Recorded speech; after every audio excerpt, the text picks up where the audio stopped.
तो दोस्तों copyright claim और कॉपीराइट स्ट्राइक के दरमियान फर्क क्या होता है।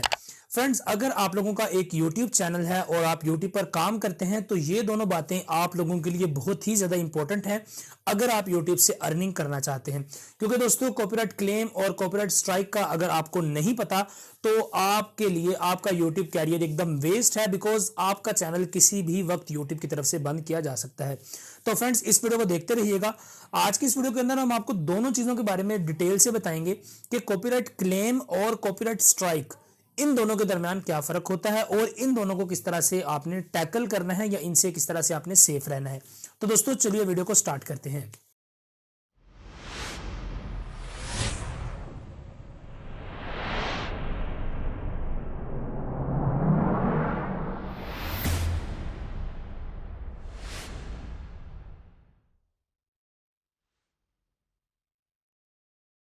जी हाँ, तो दोस्तों वीडियो शुरू करने से पहले आप लोगों से एक छोटी सी रिक्वेस्ट है कि अगर आप हमारे चैनल पर नए आए हैं तो प्लीज चैनल को जरूर से सब्सक्राइब कर लें और साथ में लगे हुए बेल आइकन को प्रेस कर लिया करें और वहां पर आप ऑल नोटिफिकेशन को सिलेक्ट कर सकते हैं ताकि हमारी जो भी वीडियो आए वो आपको सबसे पहले आपके मोबाइल फोन की नोटिफिकेशन बार में सबसे पहले मिल जाए। तो दोस्तों उसके बाद अब शुरू करते हैं अपनी आज की इस वीडियो को। तो फ्रेंड्स, यहाँ पर ये दोनों अलग अलग चीजें हैं, कॉपीराइट स्ट्राइक और कॉपीराइट क्लेम। ये अलग अलग चीजें हैं, मैं आपको अलग अलग तरीकों से समझाऊंगा कि ये किस तरह से काम करती हैं। तो फ्रेंड्स, सबसे पहले हम कॉपीराइट क्लेम के ऊपर बात कर लेते हैं। तो फ्रेंड्स, कॉपीराइट क्लेम जो है उसमें यह होता है कि अगर आपने किसी दूसरे बंदे की वीडियो को अपने चैनल पर अपलोड कर दिया और उस पर्सन को जैसे ही पता चला कि यार ये मेरी वीडियो उस जगह पर अपलोडेड है, या दोस्तों अगर उसको नहीं भी पता चला और YouTube के एल्गोरिथम ने ऑटोमेटिकली डिटेक्ट कर लिया कि आपकी वीडियो जो है वो उस बंदे की वीडियो के साथ मैच करती है, तो दोस्तों तब आपको कॉपीराइट क्लेम जो है वो आ सकता है। अब दोस्तों कॉपीराइट क्लेम के अंदर जो है वो होता क्या है।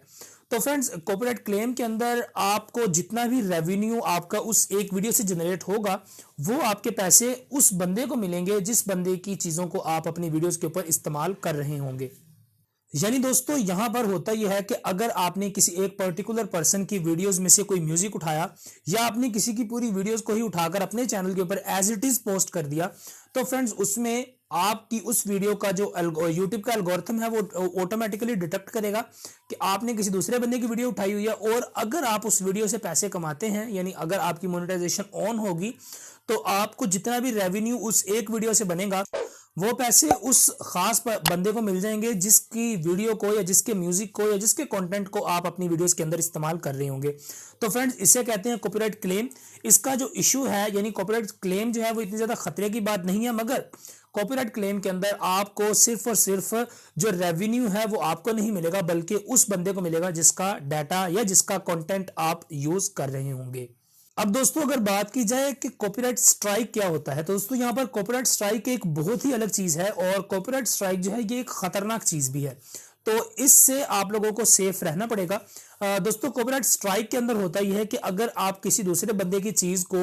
एज इट इज उठाकर या किसी म्यूजिक को जो कि किसी बंदे ने उसको रखा हुआ है पैसों का या उसने वो खास अपने लिए बनाया है और आप उस म्यूजिक को अपने चैनल पर पोस्ट कर देंगे, तो फ्रेंड्स उसमें से होगा ये कि अब आपको 90 दिन के लिए YouTube की तरफ से बैन कर दिया जाता है। यानी दोस्तों 3 मंथ्स के लिए आप YouTube पर जब आप बहुत ही कम एक्टिविटीज को परफॉर्म कर सकते हैं, यानी समटाइम्स आप लोगों की जो लाइव स्ट्रीमिंग है वो भी बंद कर दी जाती है 90 दिनों के लिए। और दोस्तों ये जो कॉपीराइट स्ट्राइक है ये 90 दिनों तक आप अपने चैनल से रिमूव नहीं कर सकते और 90 दिन के बाद YouTube ऑटोमेटिकली इसको आपके चैनल से हटा लेता है। अब दोस्तों यहां पर आपको एक और छोटी सी जो गाइडेंस है वो ये देनी चाहूंगा कि अगर आपको कॉपीराइट स्ट्राइक आया हुआ है और जिस वीडियो पर आपको स्ट्राइक आया है उस वीडियो को आप लोगों ने कभी भी डिलीट नहीं करना यूट्यूब से। आपने उस वीडियो को वैसे ही पड़े रहने देना है और कोशिश ये करनी है कि आप उस बंदे से राब्ता करें जिस बंदे ने आपको स्ट्राइक भेजा होगा कि यार आपस में मिलकर हम इस मसले को सॉर्ट आउट कर लेते हैं और आप अपनी स्ट्राइक को वापस ले लें। नहीं तो दोस्तों आप कोशिश ये करें कि 90 दिनों तक आप कोई भी इलीगल एक्टिविटी ना करें और 90 डेज के बाद यूट्यूब ऑटोमेटिकली उस कॉपीराइट स्ट्राइक को आपके चैनल से रिमूव कर देगा। अब दोस्तों यहां पर जो कॉपीराइट स्ट्राइक है उसकी 3 किस्म की आपको वार्निंग मिलती है। यानी फ्रेंड्स, पहली आपको एक कॉपीराइट स्ट्राइक आएगी यूट्यूब की तरफ से और अगर आपने 90 दिनों तक उस कॉपीराइट स्ट्राइक को सॉर्ट आउट ना किया और आपने उसके ऊपर एक और कॉपीराइट कंटेंट जो है वो अपने चैनल पर पोस्ट कर दिया, तो आपको दूसरी स्ट्राइक भी उन्हीं 90 डेज के अंदर आ जाएगी। और दोस्तों अगर यही तसलसल चलता रहा और 3 महीनों के अंदर अंदर अगर आपको 3 स्ट्राइक बैक वक्त यूट्यूब की तरफ से आ जाती हैं,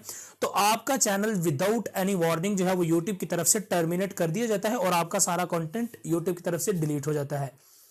अब दोस्तों अगर बात की जाए कि कॉपीराइट स्ट्राइक आती कहां कहां से है, तो फ्रेंड्स सबसे पहले आप लोगों को पता है कि आपने किसी भी बंदे की वीडियो में से या म्यूजिक को आपने अपने चैनल पर इस्तेमाल नहीं करना जो कि कॉपीराइटेड हो।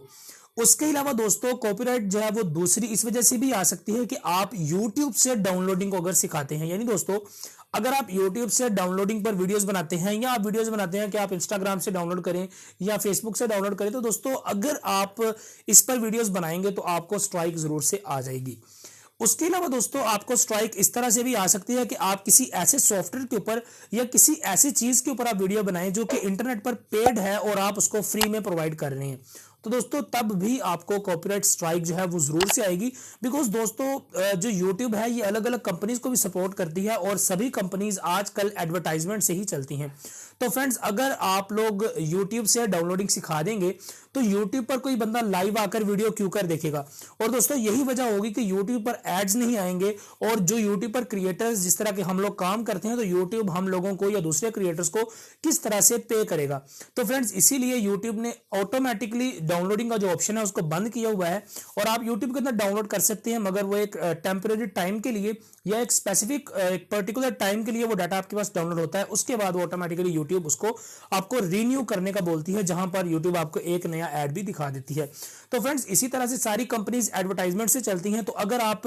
कोई ऐसी वीडियो बनाएंगे जो कि कहीं से आप इलीगल कोई एक्टिविटी करेंगे या कोई पैसों का सॉफ्टवेयर आप फ्री में प्रोवाइड करेंगे तो फिर भी आपके पास कॉपीराइट स्ट्राइक आ जाएगी। तो फ्रेंड्स ये एक छोटी सी वीडियो थी, उम्मीद करता हूं कि आपको कॉपीराइट क्लेम और स्ट्राइक इन दोनों का फर्क भी पता चल गया होगा और यह भी पता चल गया होगा कि इन दोनों के क्या क्या फायदे या क्या क्या नुकसान है। तो फ्रेंड्स अगर आपको ये वीडियो अच्छी लगी है तो प्लीज लाइक कीजिएगा, सब्सक्राइब नहीं किया चैनल को तो प्लीज सब्सक्राइब कर लें और वीडियो को अपने दोस्तों के साथ भी शेयर करें जो कि यूट्यूब पर नया काम करना चाहते हैं। तो दोस्तों मिलता हूं आपसे किसी अगली वीडियो के अंदर, तब तक के लिए दीजिए इजाजत, दुआ में याद रखिएगा। अस्सलामु अलैकुम।